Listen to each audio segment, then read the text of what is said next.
नमस्कार, good news today देख रहे हैं आप। आपके साथ मैं हूं नवजोत रंधावा। शाम के 4 बज चुके हैं। वक्त है हमारे खास कार्यक्रम ये हुई ना बात का।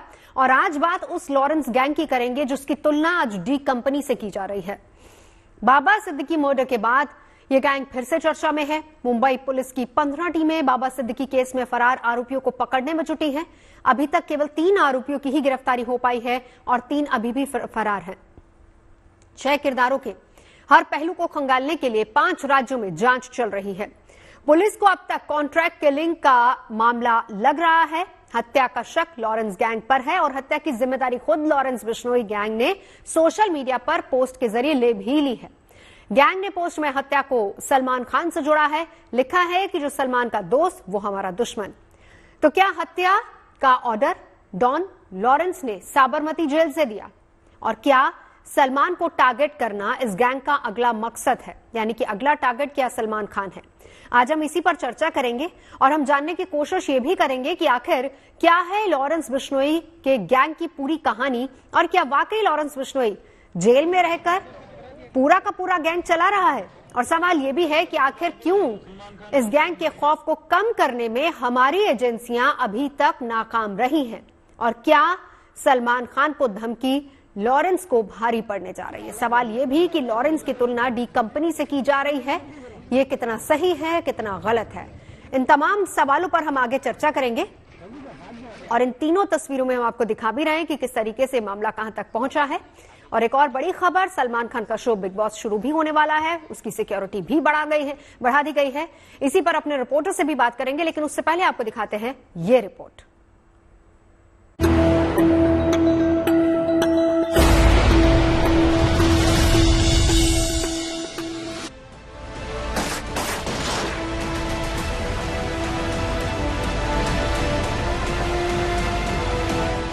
एनसीपी नेता बाबा सिद्दीकी की हत्या के बाद लॉरेंस बिश्नोई गैंग उसकी जिम्मेदारी ट्रक में दाऊद इब्राहिम ने छोटे मोटे अपराध करते हुए अपना नेटवर्क खड़ा किया था।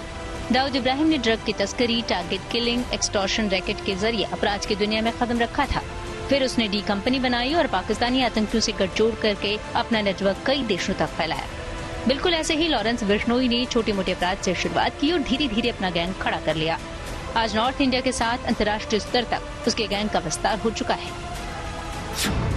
एनआईए के मुताबिक लॉरेंस का साम्राज्य 11 राज्यों और विदेश के 6 देशों तक फैला हुआ है। लॉरेंस बिश्नोई गैंग में 700 से ज्यादा शूटर हैं। इसमें 300 के करीब शूटर अकेले पंजाब से जुड़े हैं।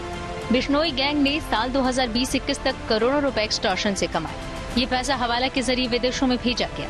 बिश्नोई का गैंग सिर्फ पंजाब तक सीमित था। गोल्डी बराड़ के साथ मिलकर हरियाणा, दिल्ली और राजस्थान के गैंग से गठजोड़ किया और बड़ा गैंग बनाया। लॉरेंस बिश्नोई गुजरात की जेल में बंद है और वो जेल से हुकूमत चलाकर अपराध की दुनिया का नया एनिमल बन गया है। लॉरेंस के साम्राज्य को फैलाने का काम लॉरेंस के गुर्गे कर रहे हैं। गोल्डी बराड़, काला जठेड़ी, रोहित गोदारा, सुरेंद्र सिंह उर्फ चीकू और लॉरेंस का भाई अनमोल बिश्नोई इसके साम्राज्य का विस्तार देश विदेश में कर रहे हैं। जाहिर है ऐसे में डी कंपनी की तरह लॉरेंस बिश्नोई गैंग भी एजेंसियों के लिए एक सिरदर्द बन चुका है। लॉरेंस बिश्नोई गैंग अपने विस्तार के लिए नौजवानों को टारगेट करता है। 18 साल से लेकर 25 साल के युवाओं को ये सबसे ज्यादा टारगेट करते हैं। सोशल मीडिया और तमाम अलग अलग तरीके से नौजवानों को गैंग में रिक्रूट किया जाता है। नौजवानों को कनाडा या उनके मनचाहे देश में शिफ्ट करवाने की लालच देकर बिश्नोई गैंग में रिक्रूट किया जाता है। सोशल मीडिया पर लॉरेंस और इससे जुड़े गैंग के अहम सदस्यों के नाम से पेज, ग्रुप और प्रोफाइल बने हुए हैं। किसी भी पोस्ट पर लाइक और कमेंट करने वालों में से कुछ युवकों की पहचान कर गिरोह के लोग संपर्क करते हैं। फिर इनकी डिटेल लेकर गैंग में शामिल कर लिया जाता है। इसके साथ ही गैंग के अहम शूटरों की रिकमेंडेशन को भी तरजीह देकर बतौर शूटर शामिल कर लिया जाता है। जेल में किसी साथी बदमाश से मुलाकात के बाद शूटर उनकी रिकमेंडेशन गिरोह के लिए करते हैं। अगर बाबा सिद्दीकी की हत्या की बात करें तो बाबा सिद्दीकी सलमान के बेहद करीबी रहे हैं। हो सकता है कि सलमान को डराने के लिए ही इस हत्याकांड को अंजाम दिया गया हो, क्योंकि लॉरेंस पिछले 6 साल से सलमान खान को डराने धमकाने की कोशिश कर रहा है। 2018 में लॉरेंस ने ऐलान किया था कि काले हिरण के शिकार के लिए वो सलमान खान से बदला लेकर रहेगा और उन्हें नहीं छोड़ेगा। वो सलमान पर हमला करवा चुका है। सलमान खान के घर के बाहर फायरिंग तक करा चुका है। उससे पहले धमकी भरी चिट्ठियां भी भेज चुका है और अब सलमान के करीबियों को निशाना बना रहा है। हालिया धमकी के बाद बांद्रा में सलमान के घर के बाहर सुरक्षा कर्मियों की तादाद बढ़ा दी गई है। वहीं परिवार ने उनके कई दोस्तों और करीबियों से रिक्वेस्ट की है को एक्टर से मिलने न आए। सवाल ये कि क्या वाकई सलमान खान से नजदीकी के चलते बाबा सिद्दीकी को मारा गया या किसी आपसी रंजिश के चलते उनकी हत्या की गई। वजह कोई भी हो, लेकिन इस हत्याकांड ने मुंबई को फिर से हिलाकर रख दिया है। मुंबई की सुरक्षा और कानून व्यवस्था भी बाबा सिद्दीकी हत्याकांड के बाद शक के घेरे में है। पुलिस और जांच एजेंसियां जुटी हुई हैं। उम्मीद है किसी और अनहोनी से पहले ये क्राइम एनिमल्स और गैंगस्टर शिकंजे में होंगे। Bureau report, good news today. तो बहुत सारे सवाल हैं जिनके जवाब तलाशने की कोशिश आज हम करेंगे। तमाम खास मेहमान हमारे साथ जुड़ चुके हैं। मैं परिचय करा देती हूं। हमारे साथ इस वक्त शशिकांत जी हैं, फॉर्मर डीजीपी हैं पंजाब से। हमारे साथ इस वक्त सुनील गुप्ता जी हैं, फॉर्मर लॉ ऑफिसर हैं तिहाड़ जेल। हमारे साथ इस वक्त पीके जैन साहब, जो कि कुछ ही देर में जुड़ेंगे, फॉर्मर डीजीपी मुंबई पुलिस। और हमारे साथ स्वप्निल कोठारी जी हैं, क्रिमिनल लॉयर हैं, मुंबई से जुड़ रहे हैं। आप सभी का बहुत स्वागत है। और साथ ही साथ हमारे संवाददाता इस वक्त हमारे साथ जुड़ चुके हैं। पहला सवाल आपसे कि खबर ये आ रही है कि बिग बॉस की सिक्योरिटी बढ़ा दी गई और वहां पर सलमान खान की सिक्योरिटी डबल कर दी गई है। पहले एक अपडेट इस बारे में।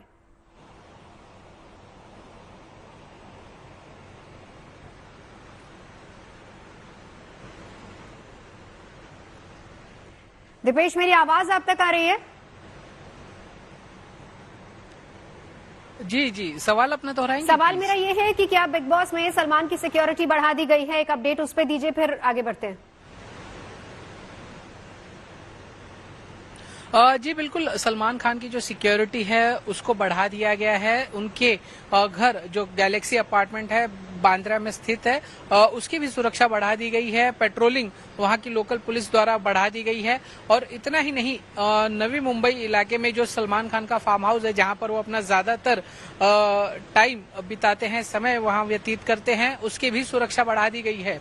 इतना ही नहीं, नवी मुंबई पुलिस ने जो वहां के स्थानीय लोग हैं, जो गांव वाले हैं, उनको भी कहा है कि अगर उनको कोई संदिग्ध व्यक्ति नजर आता है या कोई पूछताछ करता है या कोई बाहर से व्यक्ति अगर आता है और उनकी नजर में ऐसा कोई शख्स आता है जो संदिग्ध हो, उसके बारे में तुरंत नवी मुंबई पुलिस को सूचना दी जाए। तो जाहिर तौर पर अब सुरक्षा को पहले ही सलमान खान को वाई कैटेगरी की सुरक्षा दी गई थी, अब उनकी सुरक्षा और बढ़ा दी गई है। साथ ही उनके घर और फार्म हाउस की भी सुरक्षा में इजाफा किया गया है। बिल्कुल। इसी के साथ ये भी बताइए कि बाबा सिद्दीकी मर्डर के बाद बॉलीवुड में कितनी दहशत है, क्या चर्चाएं वहां पर चल रही हैं? क्योंकि लॉरेंस ने जिम्मेदारी इसकी लेते हुए ये भी कहा है कि जो भी सलमान का करीबी होगा वो उसके निशाने पर होगा। जी बिल्कुल, ऐसी अगर कोई घटना होती है तो जाहिर तौर पर बॉलीवुड पर इसका सबसे बड़ा असर दिखाई देता है। और खास करके अगर ये जब बाबा सिद्दीकी जैसे नेता के साथ हुआ, बाबा सिद्दीकी 3 बार विधायक रह चुके हैं, मंत्री रह चुके हैं, और जिस विधानसभा से वो चुनाव जीते थे, 3 बार विधायक थे, उस विधानसभा क्षेत्र में ज्यादातर बॉलीवुड हस्तियां रहती हैं। और बाबा सिद्दीकी के ज्यादातर बड़ी बॉलीवुड हस्तियों से करीबी और पर्सनल रिलेशन थे। बाबा सिद्दीकी ही वो शख्स थे जिन्होंने सलमान खान और शाहरुख खान के बीच जब मनमुटाव था तो उसको दूर करने में उन्होंने अहम भूमिका निभाई थी। इसी से आप अंदाजा लगा सकते हैं कि बाबा सिद्दीकी का बॉलीवुड में या बॉलीवुड सितारों के लिए कितना महत्व होगा, वो कितने उनके साथ करीबी रिश्ते होंगे। तो जाहिर तौर पर अगर बाबा सिद्दीकी की इस प्रकार से हत्या की जाती है तो बॉलीवुड में जाहिर तौर पर इसको लेकर शौक का माहौल है, वो काफी सदमे में होंगे। और और जाहिर तौर पर सलमान खान ने भी अब तक इस पर कोई स्टेटमेंट नहीं दिया, ना उनके परिवार की तरफ से इस पर कोई स्टेटमेंट आया, लेकिन जाहिर तौर पर उनके लिए भी ये काफी निजी क्षति मानी जा रही है। बिल्कुल। एक आखिरी सवाल, डी कंपनी से लॉरेंस की तुलना की जा रही है, कितना सही है और किस हद तक सही है?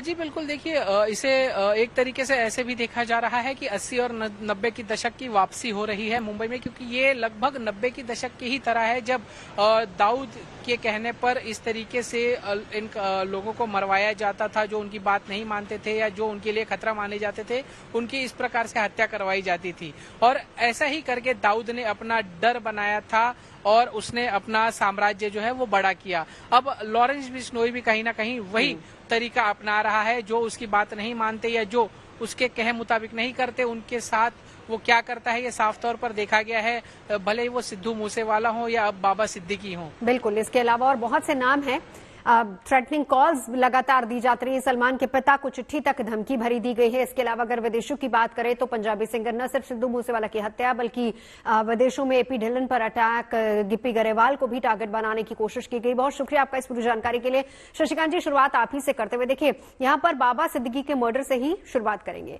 लॉरेंस बिश्नोई ने इसकी जिम्मेदारी ली है। अब सवाल यह है कि क्या वाकई ये लॉरेंस बिश्नोई का काम है या मामला कुछ और है, या फिर लॉरेंस बिश्नोई लाइमलाइट में रहने के लिए जिम्मेदारी ले रहा है? देखिए, अगर आप गैंगस्टर का जो मेंटालिटी है उसको अगर आप स्टडी करें, उसमें सबसे बड़ी बात आती है कि ये जो पनपते हैं, जो बढ़ते हैं आगे, वो अपना जो डर या खौफ जो क्रिएट करते हैं उसके सहारे से बनते हैं। और अब इसकी बात करें, लॉरेंस की बात करें, जब हमारे यहाँ पंजाब में मिड्डू खेड़ा का मर्डर हुआ था मोहाली में, काफी साल हो गए हैं, उसके बाद से लगातार इनके स्टेप्स जो हैं आगे बढ़ते जा रहे हैं। इनका खौफ ग्रुप का जो है बढ़ता जा रहा है। और जैसे कि आपने बताया कि मूसेवाला का मर्डर भी हुआ था, उसमें भी इनका हाथ था। फिरौतियां बहुत सारी ऐसी बात नोटिस में आती हैं, बातें कि ये वहां फिरौतियां भी ले रहे हैं। पर सबसे बड़ी मैं समझता हूँ प्रॉब्लम इसमें ये है, इसको टैकल किया जा सकता है। हमारे पुलिस की एक मेंटेलिटी होती, एक केस हुआ, जैसे अनफॉर्चुनेटली बाबा सिद्दीकी का केस हुआ, उनका सारा अटेंशन है कि इस केस को सॉल्व करो, टू कोर्ट करो और इसको बस्ते में बंद करके भूल जाओ। जबकि ये देखना है कि ये व्यक्ति जो है, इसके पूरा नेटवर्क कैसा है। जब तक पूरा नेटवर्क उसको खत्म नहीं किया जाएगा, इस प्रकार की अनफॉर्चुनेट घटनाएं होती रहेंगी। आपने अभी बताया कि पंजाब, इंडिया में करीब 11 राज्य हैं, वहां पे इनका बोलबाला है। उत्तर प्रदेश हो गया, मध्य प्रदेश हो गया, आपका महाराष्ट्र हो गया, पंजाब हो गया, हरियाणा हो गया, राजस्थान हो गया, और काफी विदेश में भी।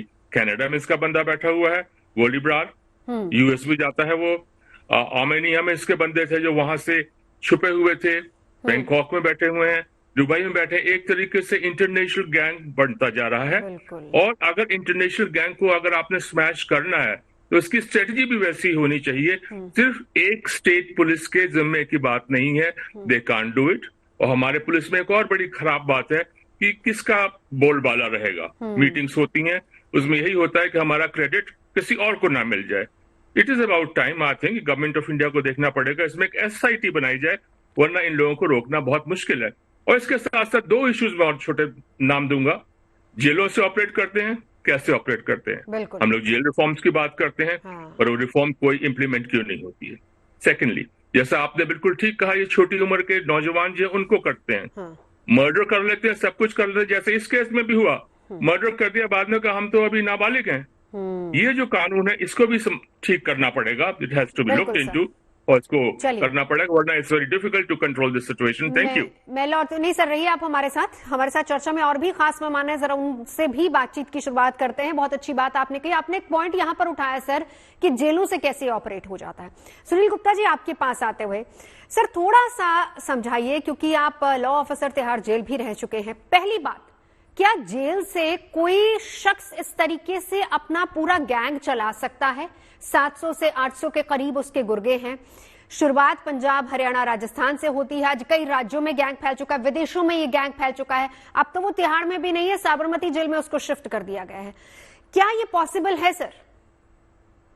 देखिए, जो जेलों से गैंग चलाते हैं ये आज की बात नहीं है। मैं 35 साल से मैं जुड़ा हुआ हूँ, डिफरेंट जेलों से जुड़ा हुआ हूँ, और मैं देख रहा हूँ कि ये ऐसी खबरें आती रहती थी कि गैंगस्टर जो है जेल से गैंग चला रहे। देखिए क्या होता है, जेल से गैंग चलाने के लिए सबसे पहले तो इनको जरूरत होती है एक मोबाइल फोन की।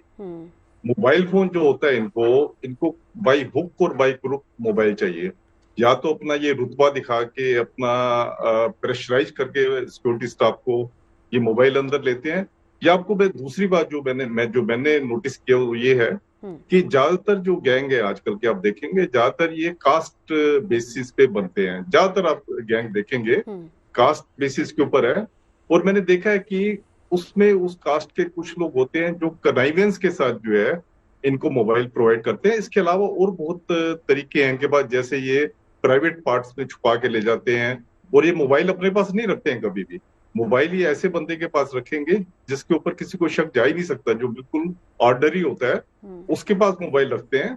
और जो गैंग चलाना है तो बड़ा अनफॉर्चुनेट कि जेल से आप जो है, अगर जेल से भी आप अगर लेकिन गैंग सर चला रहे हैं तो अगर ऐसा ये चीजें आप बता रहे हैं, जाहिर सी बात है कि जो जेल मैनुअल है उसको भी ये सारी चीजें पता होंगी, क्यों कंट्रोल नहीं हो पाता है? इसका मतलब तो अगर हम इस थ्योरी पर जा रहे हैं कि लॉरेंस बिश्नोई ने इसकी जिम्मेदारी ली है इस पूरे मामले की, तो इसका मतलब तो ये हो सकता है कि लॉरेंस बिश्नोई ही इसके पीछे हो और जेल के अंदर रह के ही उसने बुरी प्लानिंग की हो।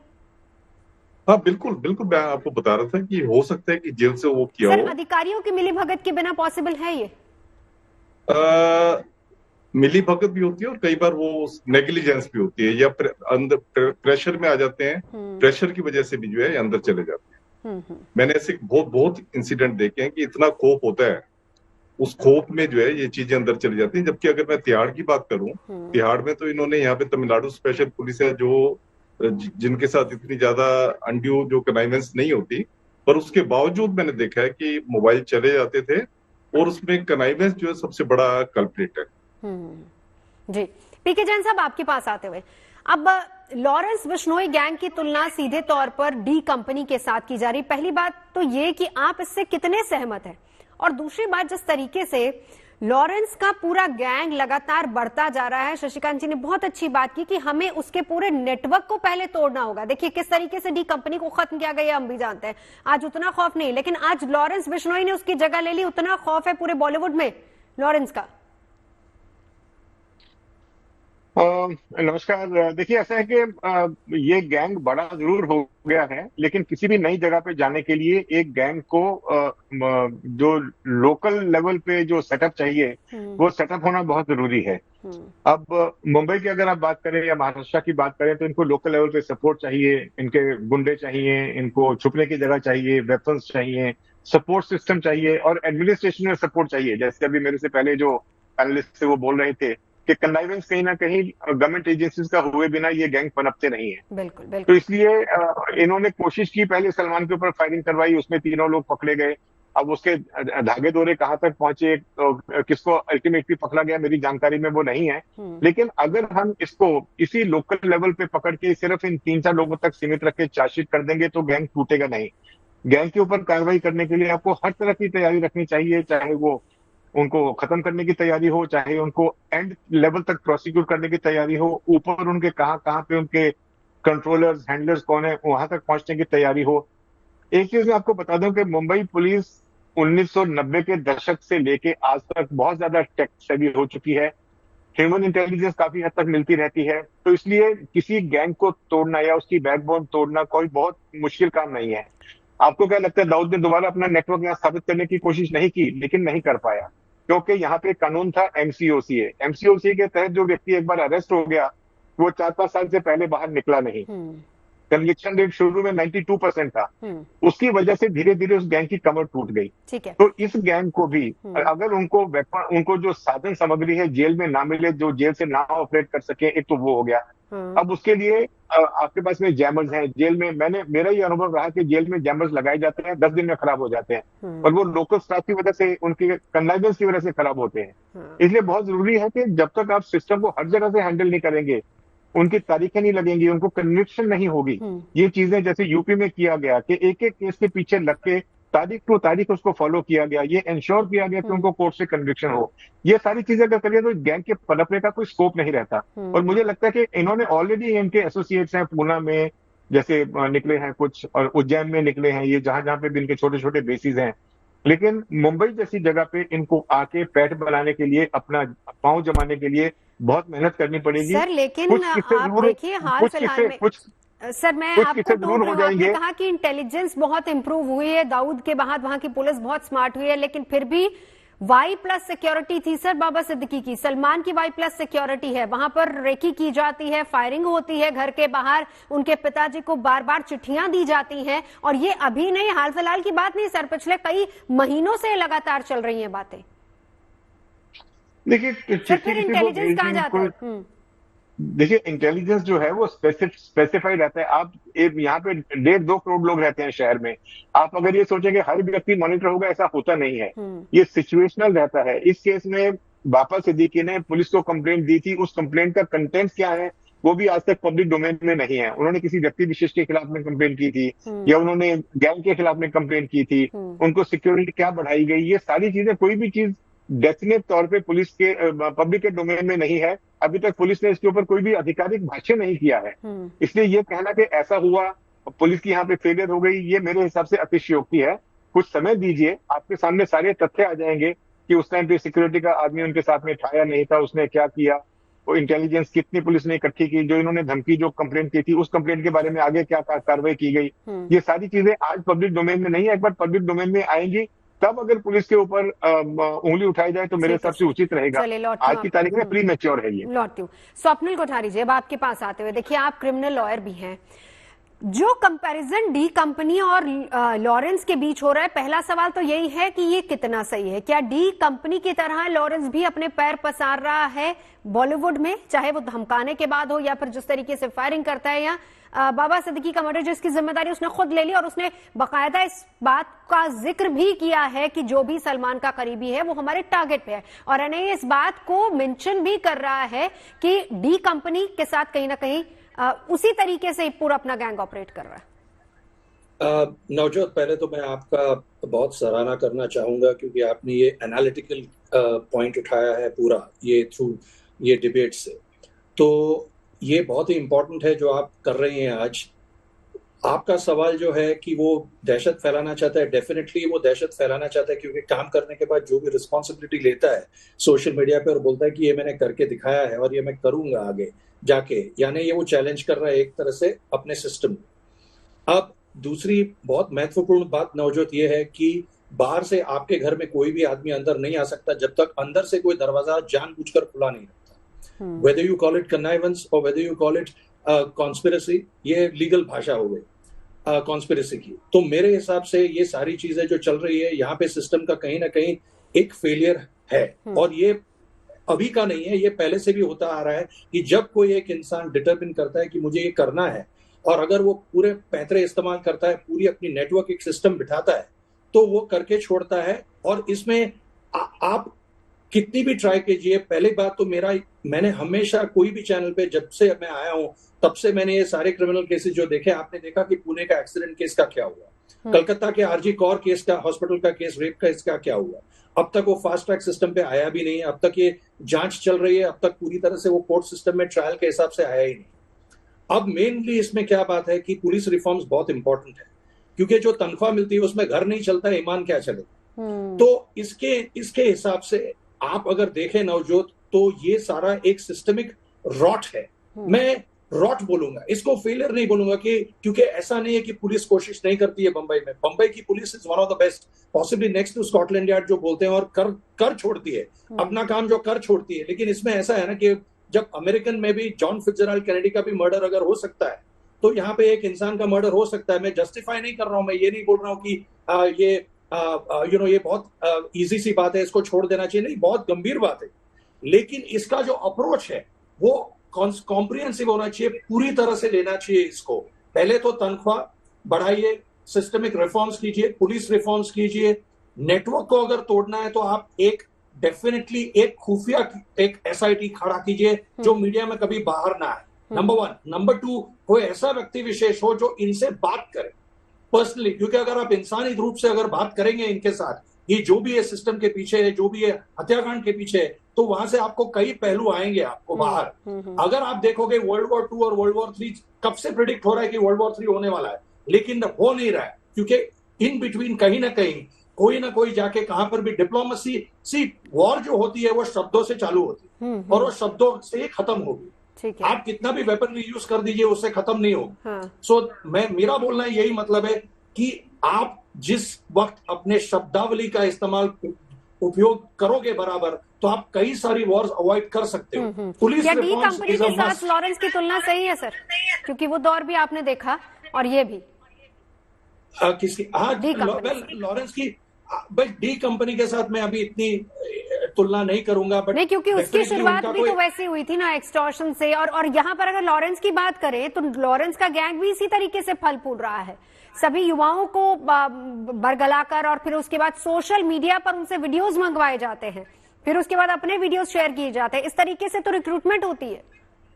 एब्सोल्युटली, आप बहुत सही बोल रही हैं। मैं ये बोल रहा हूँ तुलना कर सकते हैं आप, क्योंकि एम्बिशन शायद वो होगा, इसलिए जब आप जाके अगर एनालिसिस करेंगे, मैं यहाँ ये केस पे नहीं रुक रहा हूँ नवजोत जी, मैं ये केस पे नहीं रुक रहा हूँ नवजोत, मुझे ये बहुत दुखद एक पेन हो रहा है, एक दुख हो रहा है कि आप ये पूरे नेटवर्क की बात कर रहे हैं, मैं फ्यूचर पूरे नेटवर्क की बात कर रहे हैं। ये एक शुरुआत है। चर्चा आज बाबा सिद्दीकी मर्डर केस की हो रही है, जिसमें जिम्मेदारी लॉरेंस बिश्नोई ने ली है। क्यों आखिर लॉरेंस बिश्नोई का खौफ इतना बढ़ता जा रहा है, क्यों इसकी तुलना डी कंपनी से हो रही है और कहां है हमारी सुरक्षा एजेंसियां? Shashikant ji, intelligence reports, smart police, Y+ security, ये सारे शब्दों का इस्तेमाल ब्रेक पर जाने से पहले हमारे खास मेहमानों ने किया है, लेकिन सर ये सारी चीजें, ये सारे शब्द बहुत दूर रह जाते हैं जब आप एक ऐसे शख्स की बात कर रहे हैं जो खुलेआम, पहली बात, हर मर्डर की जिम्मेदारी लेता है।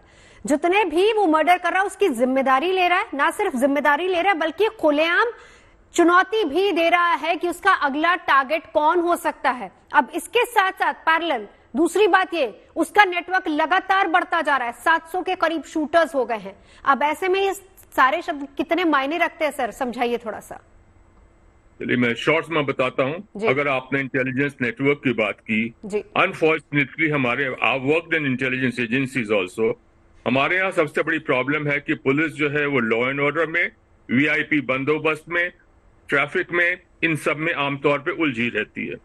इंटेलिजेंस ऑर्गेनाइजेशंस की बात करें, उनका काम अनफॉर्चुनेटली पॉलिटिकल इंटेलिजेंस कलेक्ट करना ज्यादा हो गया है बनस्पति इसके। सर आपको, आप आगे बढ़े, सर आपको रोक रही हूँ, आप आगे बढ़े। यहाँ पर तो सर ये पॉलिटिकल मर्डर ही है ना, बाबा सिद्दीकी वो तो पॉलिटिकल मर्डर है, Y+ सिक्योरिटी भी थी। थोड़ा सा इस पर भी बात रख के फिर अपना अगली बात रखिएगा।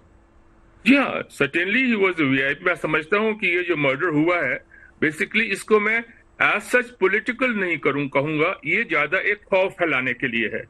इस गैंग की जो काम करने का तरीका है, थोड़ा उसको देखना पड़ेगा। आज तक कोई ऐसी रिपोर्ट नहीं आई है जो कि दाऊद की तरह ड्रग स्मगलिंग वगैरह करते हैं, ऐसी कोई रिपोर्ट नहीं आई। इनका काम करने का तरीका यह है कि जो बड़े बड़े इस तरीके के बंदे हैं, जैसे इस केस में हुआ है बॉम्बे में, आपका सलमान खान हो गया, इनको धमकियां दो।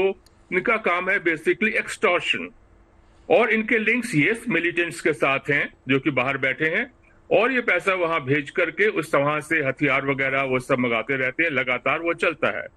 तो बेसिक इनका बस, और मारते कैसे हैं, धमका दिया, मार दिया, ये सब कर दिया। और आपने जो एजेंसीज की बात की, जैसे मैंने कहा, उसकी अपनी कुछ अनफॉर्चुनेटली कुछ जैसे लिमिटेशन हो जाती हैं। और एक और चीज कहूंगा, यहाँ पे जेलर साहब भी हैं, आज तक मेरे ख्याल 20 बन चुकी होंगी जेल रिफॉर्म पे कमेटीज, किसी का एक भी इम्प्लीमेंटेशन हुआ? पुलिस रिफॉर्म पे पता नहीं कितनी कमेटीज बन चुकी है, मैंने तो कभी नहीं दिखा किसी का इम्प्लीमेंटेशन हुआ हो। तो इस अबाउट टाइम कि ये वाला इशू जो है, इसको एक सीरियस हाईएस्ट पॉसिबल लेवल पे देख करके डायरेक्शंस देनी चाहिए कि उसका जो भी रिपोर्ट्स बनती हैं, जो अनुभवी लोग हैं वो बनाते हैं, इसका इम्प्लीमेंटेशन क्यों होता है? मैंने देखा है अपने डिपार्टमेंट में, जब मैं पंजाब पुलिस में भी था, हमारे एक बड़ी सी अलमारी है, इसमें सारी जो भी what ever you have the recommendations पड़ी हुई है, धूल से भली पड़ी हैं, किसी ने आज तक झाड़ा नहीं उनको। तो इट्स अबाउट टाइम कि इसकी मोडिस ऑपरेंडी देखनी है, किस तरीके से नौजवानों को पकड़ता है, और एक इसके अंदर डेफरेंस भी करना पड़ेगा। ये जो कानून है कि हमारा 18 साल वाले कहते हैं हम तो अभी नाबालिग हैं, ये करना पड़ेगा। जितने भी हीनियस क्राइम्स हुए हैं आप उसमें देखेंगे मैम कि आमतौर पे ऐसे जो सो कॉल्ड नाबालिग लोग हैं, सबसे ज्यादा खूंखार वही लोग रहे हैं। Thank you. बिल्कुल सर, एक चीज और, क्या इंटेलिजेंस फेलियर को मानेंगे? क्योंकि Y+ सिक्योरिटी का कोई नेता हो, इतना बड़ा नेता हो, सलमान खान का करीबी हो, और सलमान खान को बार बार धमकियां मिल रही हैं, आज से नहीं 6 साल से धमकियां मिल रही हैं, क्या आप यहाँ पर सिक्योरिटी फेलियर मानते हैं? Certainly it was a failure on part of the concerned agencies, authorities, कि उन्होंने इस खतरे को बहुत सीरियसली नहीं लिया। उसके साथ 3 आदमी लगाए गए जिनके 8-8 घंटे के रोटेशन थे, उनको वाई सिक्योरिटी भी नहीं मिली थी। 2-3 बंदे दिए कि 8-8 घंटे के रोटेशन से जाओ। इट वॉज अबाउट टाइम कि इस प्रकार के जो घटनाएं होती हैं, जिसका कि पता है कि कितना सीरियस हो सकता है आगे, तो इसका प्रॉपर एनालिसिस होकर के ही should have been given proper security. Yes. ठीक है, एक बार सुनील जी आपके पास आऊं, उससे पहले मैं पीके जैन साहब आपके पास जाना चाहती हूँ। चलिए, यहाँ पर शशिकांत जी ने तो माना कि सिक्योरिटी और इंटेलिजेंस फेलियर है, लेकिन अब सवाल सर आपके पास वो ये कि देखिए 6 साल से धमकियां सलमान खान को दे रहे हैं। सिद्धू मूसेवाला का मर्डर करता है, इसके अलावा करनी सेना के एक नेता का मर्डर करता है, विदेश में किस तरीके से टारगेट भारतीयों को किया जा रहा है और कैसे उसका नेटवर्क बढ़ रहा है। सर, जेल के अंदर रहकर अगर कोई एक क्रिमिनल नेटवर्क बढ़ा रहा है, आप तिहाड़ से उसको साबरमती शिफ्ट तो कर देंगे, बावजूद इसके उसका तो नेटवर्क बढ़ता जा रहा है, ये कैसे पॉसिबल है? और दूसरी बात यह है कि और ये जानते बूझते हुए कि सीधे धमकियां दे रहा है, चैलेंज कर रहा है वो हमारे सिस्टम को, पुलिस सिस्टम को वो चैलेंज कर रहा है, वो भी जेल के अंदर से, क्या कोई कार्रवाई हो सकती है उसके लिए? नवजोत जी, अभी शशिकांत जी ने बड़ा क्लियरली इस चीज के बारे में भाष्य किया है। देखिए, जब कोई आदमी क्लेम कुछ भी करता रहे, अब ये किस्सा जो है बाबा सिद्दीकी का, ये लॉरेंस मिशनरी गैंग की तरफ से हुआ है नहीं हुआ, ये अभी तक एस्टेब्लिश नहीं हुआ। अब देखिए सर, अगर आप ये बात कहते हैं, एक मिनट सुन लीजिए, हाँ, सुन लीजिए मेरी बात, इसमें उन्होंने मेल भेजी है, एक मेल में उन्होंने क्लेम किया कि हमने ये मर्डर किया है, लेकिन जब तक ये एस्टेब्लिश नहीं हो जाता कि उस गैंग ने किया है, तो ये बहती गंगा में हाथ धोने वाली बात है, नंबर 1। नंबर 2, जब तक कोई आदमी कुछ भी क्लेम करता रहे, लेकिन जब तक आपके पास में एविडेंस नहीं है वो चीज प्रूव करने की, तब तक वो आदमी स्कॉट फ्री रहेगा। हर चीज जाके, हमारे पुलिस का सिस्टम ऐसा है कि हर चीज आपको जाके कोर्ट में प्रूव करनी पड़ती है। उसने क्लेम कर लिया, पुलिस ने उसको अरेस्ट कर लिया, उसके खिलाफ में कार्रवाई की, चार्जशीट कर दी, चार्जशीट का बेसिस क्या रहेगा? तो पुलिस को ये एस्टेब्लिश करना पड़ेगा कि ये सारा नेटवर्क जो है वो ये व्यक्ति चलाता है। उस नेटवर्क को चलाने के लिए या तो पहले उसका नेटवर्क चलने से आप रोकिए या उसको मॉनिटर करिए। अभी जैसे एक आपके जेल के जो लीगल ऑफिसर है, उन्होंने बोला कि फोन अंदर जाते हैं, फोन से सारा काम होता है उनके पास में, चाहे वो डर से जाए, चाहे पैसे से जाए, चाहे वो किसी भी कारण से जाए। तो अगर कम से कम आप वो नहीं रोक सकते तो उसको मॉनिटर करिए कि जेल से क्या ट्रैफिक जनरेट हो रहा है।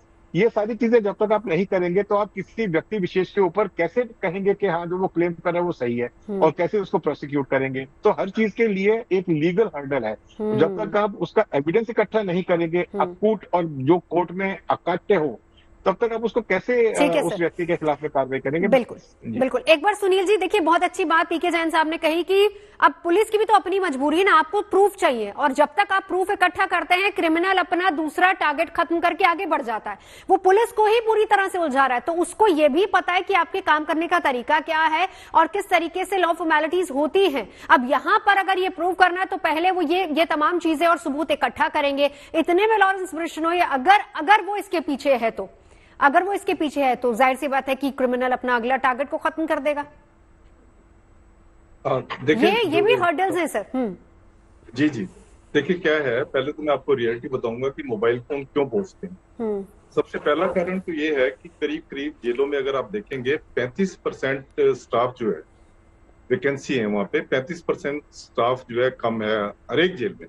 अगर आप ये अब पीछे सुप्रीम कोर्ट में एफिडेविट फाइल हुआ है जिसमें बताया कि 35% स्टाफ की कमी है।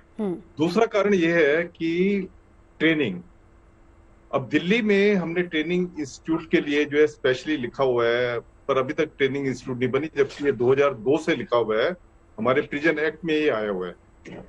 जेल जो है एक ऐसा सब्जेक्ट है जो कि हर एक चीज से पिछड़ा हुआ है। देखें क्या है, हमारे यहाँ डेमोक्रेसी है, डेमोक्रेसी में आपको वोट मिलते हैं अगर आप हॉस्पिटल बनवाते हैं, आप स्कूल बनवाते हैं, या आप कम्युनिटी सर्विस की कोई बात करते हैं तो आपको वोट मिलते हैं। अगर आप जेल में रिफॉर्म कर रहे हैं या जेल में आप सिक्योरिटी कुछ बढ़वा रहे हैं तो उसमें आपको वोट नहीं मिलते। इसलिए मेरा तो ये अपना एक्सपीरियंस है, ऑल ओवर इंडिया में जेल ये भी एक मजबूरी है।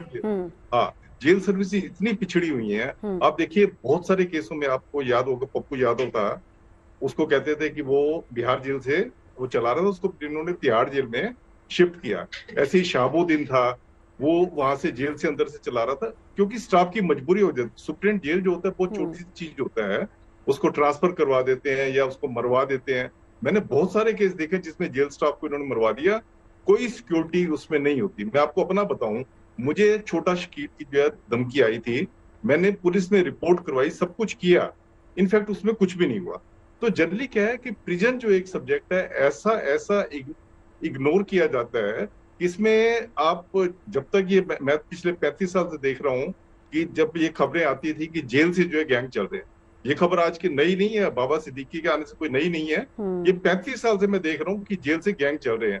और जिस हिसाब से हाल चल रहा है, मैं आपको बता रहा हूँ अगले 35 साल तक भी जेल से गैंग चलते रहेंगे जब तक आप जेल स्टाफ को दुरुस्त नहीं करोगे। अब जेल स्टाफ है, उसकी कोई सिक्योरिटी नहीं है, कोई उसको फैसिलिटी नहीं है, और जो उनकी पे स्केल की जैसे बात कर रहे थे अभी शशिकांत जी, पे स्केल उनका पुलिस से भी काफी कम है। जब ऐसी बातें होंगी और आप सोचें कि जेल स्टाफ जो है सब कुछ कर लेगा, पुलिस की तरह काम भी कर लेगा, इंटेलिजेंस भी कलेक्ट कर लेगा, मैं कहता हूँ ये बिल्कुल बिल्कुल अपने आप को बुलावे में एक बार सर बात है। आप ही की बात को थोड़ा सा आगे बढ़ाते हुए स्वप्निल जी आपके पास आते हैं, उससे पहले जरा शशिकांत जी यहीं पर एक नोट आप अपना भी रखिए। इसका मतलब तो गैंगस्टर के लिए सबसे सेफ जगह जो है वो जेल ही है। जेल के अंदर से वो अपना पूरा कारोबार चलाएगा और 30 सालों से जैसे सुनील जी बता रहे हैं कि चल रहा, और ये आगे भी इसी तरीके से चलता रहेगा। जी हाँ, क्रिमिनल्स के लिए, गैंगस्टर्स के लिए जेल से ज्यादा कोई सुरक्षित स्थान नहीं है। और अभी हमारे जो एक्सपर्ट हैं, जो लॉयर साहब हैं, उन्होंने जो बात कही उनके मैं कहता हूँ, आई नो सम केसेस जहां पर कि एक बहुत ही अच्छा जेल सुपरिंटेंडेंट लगाया गया था। जेल में जो गैंगस्टर था उसने उनकी टांग तोड़ दी, फ्रैक्चर कर दिया, और उसके जो गुर्गे बाहर थे उन्होंने जाकर उसके परिवार पे हमला करके वहां से कर दिया। इस प्रकार की हरकतें करते हैं जिससे कि पुलिस स्टाफ हो गया, जेल स्टाफ हो गया, डिमोरलाइज हो जाता है। पर यहाँ मैं एक और बात कहता हूँ कि जेलों से मोबाइल चलते हैं, पर इसमें ओकेजनली व्हाई डोंट पुलिस जो है डंप डेटा लेकर के एक पर्टिकुलर टाइम का उसका क्यों एनालाइज नहीं करती है कि कहां से किसके बात हो रही है, किसका फोन इस्तेमाल हो रहा है, किस कारण से हो रहा है। ये सब बातें जो होती हैं डंप डेटा में होती हैं। तो बहुत सारे मुद्दे, बहुत सारे ऐसे पॉइंट्स हैं जो आपने इस डिस्कशन में निकल रहे हैं। आई एम श्योर कि जो सही संस्थाएं हैं, सही जो कॉर्नर्स हैं, व्हाटएवर द प्लेसेस आर, वो they will take cognizance of it and they certainly try to set them right. Thank you. जी जी, लौटती हूँ सर आपके पास। एक बार स्वप्निल, जब आपके पास आते हुए पीके जैन साहब ने एक और मुद्दा उठाया है, वो ये है कि क्या वाकई इसके पीछे लॉरेंस है या नहीं, या वो खुद को लाइमलाइट में लाने के लिए उसने इसकी जिम्मेदारी ली है। अगर ऐसा है तो इस केस की दूसरी थ्योरी क्या बन रही है फिर? देखिए नवजोत, क्योंकि इसमें ना एसआरए का भी एक प्रोजेक्ट का इश्यू आया था। मैं जब तफ्तीश करूंगा, अगर मैं पुलिस हूं तो मैं सारे बिंदुओं की तफ्तीश करूंगा। I will not just stick to one point, comprehensively करूंगा। पहले तो ऑफकोर्स जो एडमिट कर रहा है, जो ओन अप कर रहा है, उसकी करूंगा। अगर वो लाइमलाइट में आना चाहता है तो मैं उसकी तफ्तीश करूंगा पहले। At the same time parallel मैं एसआरए प्रोजेक्ट की भी तफ्तीश करूंगा। बट मुझे पहला वाला जो है वो ज्यादा दुरुस्त लगा। अब रही बात कि जो सिस्टमिक रॉट जो मैं बता रहा था, पहले ही देखो आप जो प्रिजन रिफॉर्म्स, जो एक आप पुलिस रिफॉर्म्स करो तो साथ में प्रिजन रिफॉर्म्स भी करने पड़ेंगे। और मेरी आपके चैनल के माध्यम से एक ही दरख्वास्त है केंद्रीय सरकार को कि आप इंफ्रास्ट्रक्चरली बहुत बढ़िया काम कर रहे हैं, आपके तीसरे टर्म में बहुत अच्छा कर रहे हैं, उसकी कोई ना नहीं है। बट क्रिमिनल जस्टिस सिस्टम, जब तक आप क्रिमिनल रिफॉर्म्स नहीं करोगे तो ये सारी इंफ्रास्ट्रक्चर, ये सारी चीजें, सारी सहूलियतें बहुत अच्छी बात है, आप थर्ड लार्जेस्ट इकोनॉमी बन जाओगे, लेकिन कंट्री का जो एक हैप्पीनेस क्वोशेंट रहता है या एक इकोनॉमिक प्रोग्रेस भी कई हद तक क्रिमिनल जस्टिस सिस्टम पे भी डिपेंड होता है। और किस प्रकार से, किस स्पीड से आप क्रिमिनल जस्टिस कर लेते हो, उस पर बहुत डिपेंडेंट होता है। क्योंकि injustice anywhere is a threat to justice everywhere, Martin Luther King ने बताया था ये। तो ये सारी चीजें आपको ध्यान में रखनी पड़ेगी। और ये सारे जो रिफॉर्म्स है, जो प्रिजन रिफॉर्म्स है, कि भाई जेल का सुपरिटेंडेंट, जो अभी मेरे प्रीवियस पैनलिस्ट ने बताया कि वो एक अच्छा आदमी था, लेकिन उसके साथ ये हुआ डिमोरलाइजेशन। और मैं यही बोलता हूं, मैं खुद कोर्ट्स में जाता हूं नवजोत, मैं आपको बताता हूं कि एक case is just a number, it's just a number for both advocates and even for the जजेस who are looking after it, it's just a number. But what I am trying to say is, क्योंकि जो जजेस की जो संख्या है, comparison जो cases आ रहे हैं, इतना लिटिगेशन हो रहा है both civil and criminal front पे, इतना हो रहा है। और जो क्रिमिनल केसेस है, जो fast track is just a dream. आपने न्याय संहिता पूरा 3 लॉज को रिफॉर्म किया जुलाई 1 जी। आपके होम मिनिस्टर ने आपको बताया कि 3 साल में मुश्किल से आपको एक टियर तक पहुंच जाओगे, आपकी जहां पे सुप्रीम कोर्ट तक पहुंच जाओगे, फिर आप the justice will be easy. मैं ये मानने को तैयार नहीं हूं। ये एक थियरी है। Academically a lot of things is not to be blamed only on the police but even on us lawyers। ठीक है, यानी प्रैक्टिकली एक मजबूरी लॉयर्स की भी है और एक मजबूरी पुलिस की भी है और एक मजबूरी जेल रिफॉर्म्स को लेकर भी। पीके जैन साहब आपके पास आते हुए, मजबूरी नहीं है नवजोत, हमारी मजबूरी नहीं है, हाँ। हमारी आदत है। हमारी मजबूरी नहीं, हम लोग केस को लंबा करते हैं जब हम हारने वाले होते हैं। ठीक है, आपकी आदत है जी। पीके जैन साहब, एक चीज, एक और बात समझाइए कि बात पुलिस से लेकर हर कोई इस बात को अच्छे से जानता है, हमारी इंटेलिजेंस एजेंसियां भी जानती कि किस तरीके से चलिए, अगर हम इस बात को थोड़ा सा इसको शक की नजर से भी देखें कि हो सकता है कि यहां पर लॉरेंस बिश्नोई का हाथ ना हो, ये हम अगर शक की नजर से देखें, लेकिन फिर भी लॉरेंस ने अब क्योंकि जिम्मेदारी ली है तो जाहिर सी बात है कि स्वप्निल जी कह रहे हैं कि हम इसी थ्योरी पे चलेंगे। अभी तक लॉरेंस का खौफ खत्म क्यों नहीं हो रहा है?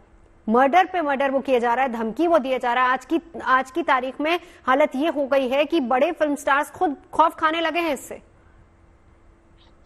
देखिए, ये जो धमकी आई है ये एक शुभू लोनकर नाम का व्यक्ति है, उसके ईमेल आईडी से आई है, उसके फेसबुक अकाउंट से आई है। तो अब आपने शुभू को पकड़ लिया, शुभू अभी फरार है, उसके 2 भाइयों को आपने पकड़ लिया, वो भाइयों से भी इंटेरोगेशन किया जाएगा, शुभू की लोकेशन तक पहुंचेंगे। शुभू का लॉरेंस के साथ में जो रिश्ता है वो इसी साल के फरवरी में उसके भाई का पता चला कि उसका लॉरेंस के साथ में कुछ उठना बैठना, उनकी कुछ बातें हुई हैं, कुछ इंटरनेशनल नंबर से कॉल हुई है।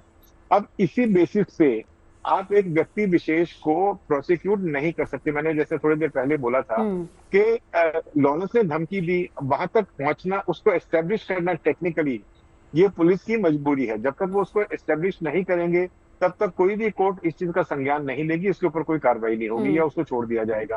तो प्रॉब्लम सारी वहीं आती है कि आपके पास में टेक इंटेलिजेंस हो या ह्यूमन इंटेलिजेंस हो, लेकिन उसके साथ में सर्कमस्टेंशियल एविडेंस, डायरेक्ट एविडेंस, ये सब कुछ आपके पास में होना जरूरी है ताकि आप किसी व्यक्ति को फिक्स कर सकें। एक बात बहुत अच्छी शशिकांत साहब ने करी यहाँ पर कि जो डेटा है वहां पे जेल का डंप डेटा, उसको उठा के क्यों नहीं एनालाइज किया जाता। मैंने भी वही चीज कही थी कि आप जेल में जैमर लगा दीजिए, जैमर के अलावा वहां से कम वहां से निकलने वाले ट्रैफिक को मॉनिटर करिए। डंप डेटा तो हो गया कि आपने हाइंडसाइट में किया, लेकिन वहां पे अगर आपने मॉनिटर लगा दिए, वहां से क्या डेटा निकल रहा है, किससे बात हो रही है, किस नंबर से हो रही है, वो नंबर को ट्रेस करिए। वो सारी जो एक्सरसाइज है वो ईमानदारी के साथ में अधिकारियों को करनी पड़ेगी। नहीं करेंगे तो ये कार्रवाई इसी तरह के ये गैंग चलते रहेंगे, इसी तरह से जेल से ऑपरेट करते रहेंगे। मेरा जो महाराष्ट्र की जेल का अनुभव है वो यही है कि जितनी बार भी वहां पे जैमर लगाए गए, हर बार जैमर को खराब कर दिया गया। खराब करने वाले वहीं के स्टाफ मेंबर्स थे, और ऐसी जगह पे जहां उनको मालूम है कि यहाँ पे थोड़ा सा ब्लाइंड स्पॉट है, जहाँ पे जैमर कैच नहीं करता या जैमर ऑपरेट नहीं करता या मॉनिटर नहीं किया जा सकता, उस जगह वो उनको मालूम रहती है, वही क्रिमिनल्स को पता लग जाती है, वहां जाके ऑपरेट करते हैं। तो जेल जो कि बड़ी एक ऐसी जगह है जहाँ पे इजीली कंट्रोल किया जा सकता है, वो बजाय कंट्रोल करने के वहां से लोगों को ऑपरेट करने की छुट्टी दी जाती है। अभी हम लॉरेंस बिश्नोई जैसे गैंगस्टर की बात कर रहे हैं, अब मुख्तार अंसारी जैसा आदमी था, यूपी से जाके पंजाब में 1.5 साल 2 साल बैठा रहा, हर तरह की सुविधा मिलती रही। तो हम सिर्फ गैंगस्टर की बात करते हैं, पोलिटिकल आदमी की बात ही नहीं करते। ये सिर्फ हमारा सिस्टम ही रोटन है।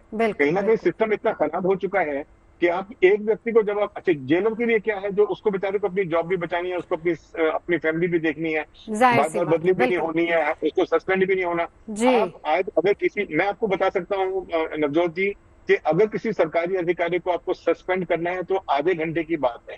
आप उसको क्या मेमो देंगे, क्या सस्पेंड कर देंगे, कितना ईमानदार आदमी है, उसको बेचारे को पीसना। सर, वक्त की कमी है, बिल्कुल वक्त की कमी है। आप सभी ने यहाँ पर आके अपनी अपनी बात रखी, बहुत बहुत शुक्रिया इस पूरी जानकारी के लिए।